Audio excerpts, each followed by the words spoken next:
Assalamualaikum semua. Sihat tak hari ini? Harapnya semua murid-murid dalam keadaan yang sihat walafiat. Okey, kita nak belajar subjek apa pagi ini? Okey, baiklah. Subjek kita pada pagi ini ialah asas tanaman. Pada hari ini, cikgu nak ajar kamu tajuk alatan dan bahan untuk mengurus hasil tuaian.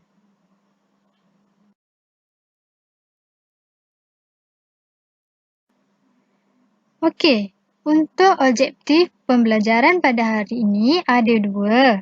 Yang pertama ialah murid dapat menyenaraikan alatan untuk mengurus hasil tuaian iaitu sekatur, pisau, pemotong, bakul, kotak dan penimbang. Objektif pembelajaran yang kedua, murid dapat menyenaraikan bahan untuk mengurus hasil tuaian iaitu air bersih dan plastik pembungkus.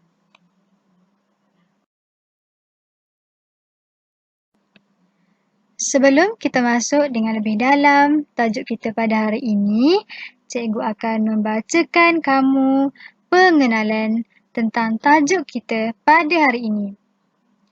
Okey, dengan baik-baik ya murid-murid. Yang pertama, sayuran yang sudah dipetik mestilah dikumpulkan dan diproses dengan segera untuk mengelakkan sayur menjadi rosak dan layu. Yang kedua, penggunaan alatan yang betul akan mempercepatkan kerja memproses hasil tuaian. Yang ketiga, penggunaan bahan pembungkus yang sesuai dan tahan lasak amat penting untuk mengurangkan kerosakan semasa mengendalikan dan pengangkutan. Okey, baiklah. Sayuran ini kita tahu merupakan tanaman yang hidup. Oleh itu, selepas kita mengutip hasil tuaian, kita mestilah memprosesnya dengan segera bagi mengelakkan sayur tersebut menjadi rosak dan layu. Apa akan terjadi apabila sayur kita rosak dan layu? Kalau sayur kita rosak dan layu, ia tidak lagi sesuai untuk digunakan dan tidak boleh digunakan dalam masakan. Okey, baiklah.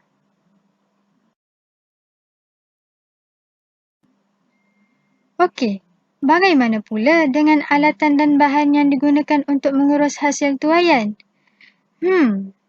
Alatan dan bahan apa ya yang digunakan? Mari kita tengok.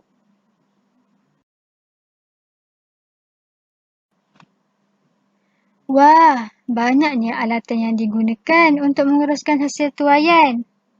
Iya, terdapat 5 alatan yang digunakan untuk menguruskan hasil tuaian. Yang pertama, sekatur. Yang kedua, pisau. Yang ketiga, penimbang. Yang keempat, kotak. Dan yang terakhir, bakul.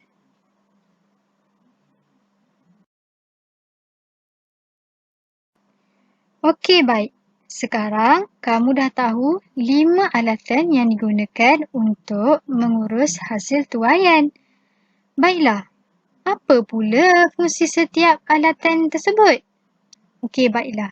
Cikgu akan terangkan satu persatu. Yang pertama, apa itu murid-murid? Ya, sekatur. Okey, sekatur ni digunakan untuk memotong hasil tuaian. Okey, yang kedua pula apa itu? Ya, pandai. Ia adalah pisau. Pisau ini juga digunakan untuk memotong hasil tuaian. Kedua alatan ini boleh digunakan untuk memotong hasil tuaian. Seterusnya, kita ada kotak. Apa fungsi kotak ini? Okey, kotak ini digunakan untuk meletakkan hasil tuaian.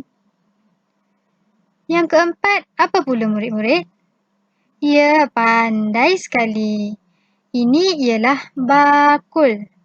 Bakul ini digunakan untuk meletakkan hasil tuaian. Terakhir sekali, siapa pernah tengok? Ya, ia banyak digunakan untuk menimbang. Di dalam menguruskan hasil tuaian, alatan ini digunakan untuk menimbang hasil tuaian.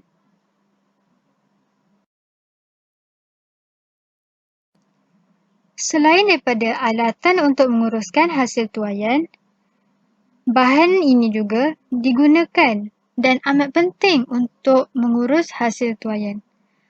Apakah bahan tersebut, ya murid-murid? Terdapat dua bahan untuk menguruskan hasil tuaian. Yang pertama, plastik pembungkus. Yang kedua, air bersih. Cikgu ulang. Yang pertama, plastik pembungkus. Yang kedua, air bersih.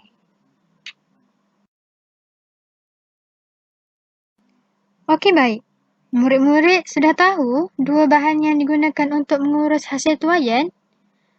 Yang pertama ialah plastik pembungkus. Yang kedua, air bersih. Okey, pandai. Okey, apa fungsi plastik pembungkus ini? Plastik pembungkus ini digunakan untuk meletakkan sayur yang sudah dicuci. Bagaimana pula fungsi air bersih? Adakah ia digunakan untuk minum? Tidak. Di dalam menguruskan hasil tuaian, air bersih ini digunakan untuk mencuci hasil tuaian yang telah diambil.